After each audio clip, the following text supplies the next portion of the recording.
High everyone, नमस्ते सबैजनालाई। हजुरहरूलाई सोबाज किचनमा धेरै धेरै स्वागत छ।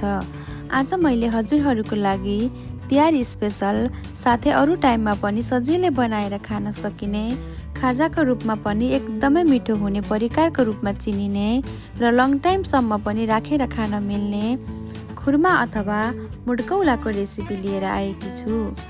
यसलाई चाहिँ पश्चिम साइडतिर चाहिँ कसैले मुड्कौला भनेर पनि चिन्नुहुन्छ।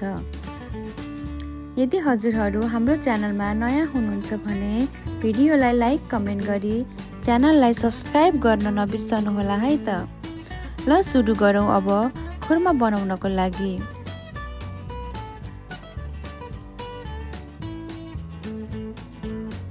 मैले चाहिँ यहाँ खुर्मा बनाउनको लागि अलिकति चामलको पिठो, त्यस्तै अलिकति मैदा, अलिकति सुजी, स्वाद अनुसार चिनी र अलिकति घिउलाई लिएकी छु। चामलको पिठोलाई चाहिँ त्यति धेरै मसिनो बनाउनु पर्दैन। अब मैले यी सबै सामग्रीहरूलाई एकै ठाउँमा राखेर मिक्स गर्छु।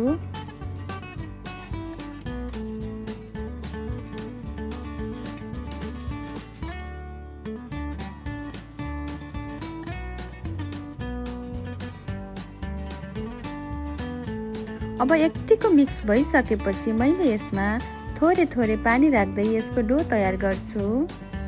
डो बनाउँदा चाहिँ त्यति साह्रो पनि बनाउनु हुँदैन र त्यति गिलो पनि बनाउनु हुँदैन। ठिक्कको नरम डो तयार गर्नुपर्छ। डो बनाउँदा चाहिँ त्यति साह्रो गिलो पनि बनाउनु हुँदैन र साह्रो पनि बनाउनु हुँदैन। ठिक्कको नरम डो तयार गर्नुपर्छ। हाम्रो डो यतिको भइसकेको छ। अब यो डोलाई म 1 घण्टा जति छोपेर राखिदिन्छु। त्यसो गर्दा हाम्रो यो पिठोको डो झन् धेरै नरम र स्वाद पनि मिठो हुन्छ। अब 1 घण्टापछि म यो पिठोलाई निकाल्दैछु। अब यो पिठो खुर्मा बनाउनको लागि तयार भइसकेको छ। मैले यहाँ एउटा सानो डल्लालाई लिएर काँटा चम्चामा राखेर यसको आकार बनाउन लाग्दैछु। पिठो चाहिँ यसरी बनाउँदा नफुट्ने खालको हुनुपर्छ। यसरी नै डो तयार गर्न सक्नुहुन्छ। पिठो चाहिँ यसरी बनाउँदा नफुट्ने खालको बनाउनु पर्छ। हजुरहरू त्यसरी नै डो तयार गर्न सक्नुहुन्छ।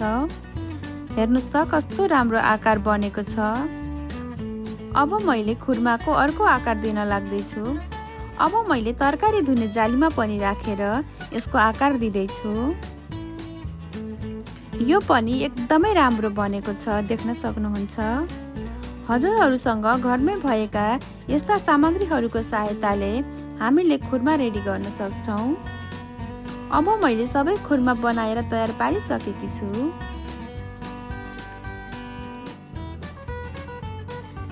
अब यता मैले ग्यास अन गरेर प्यानमा तेल राखिसकेकी छु।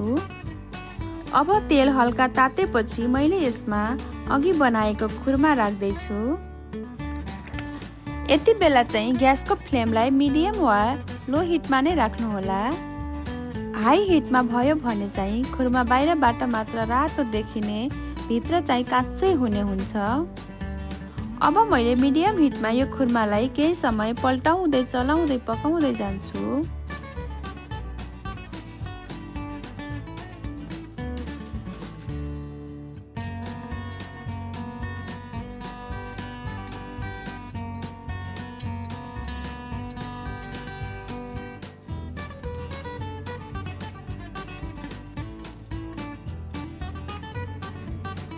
अब यतिको भएर पाकेपछि मैले यसलाई निकाल्छु।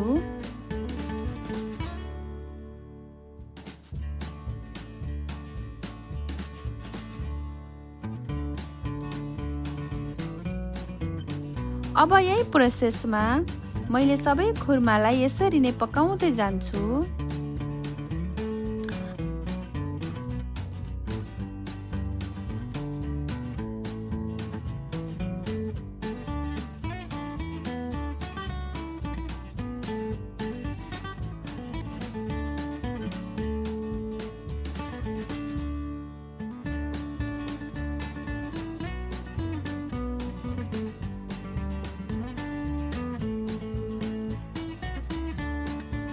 हाम्रो सबै खुर्मा बनेर तयार भइसकेको छ।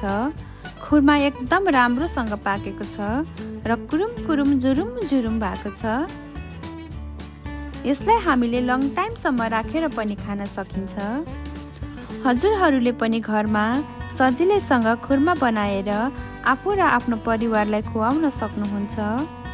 भिडियो अन्तिमसम्म हेरेर साथ दिनुहुने सबैलाई धेरै धेरै धन्यवाद र हाम्रो भिडियो मन पर्यो भने लाइक कमेन्ट गरी च्यानललाई सब्स्क्राइब गर्न नबिर्सनुहोला। धन्यवाद।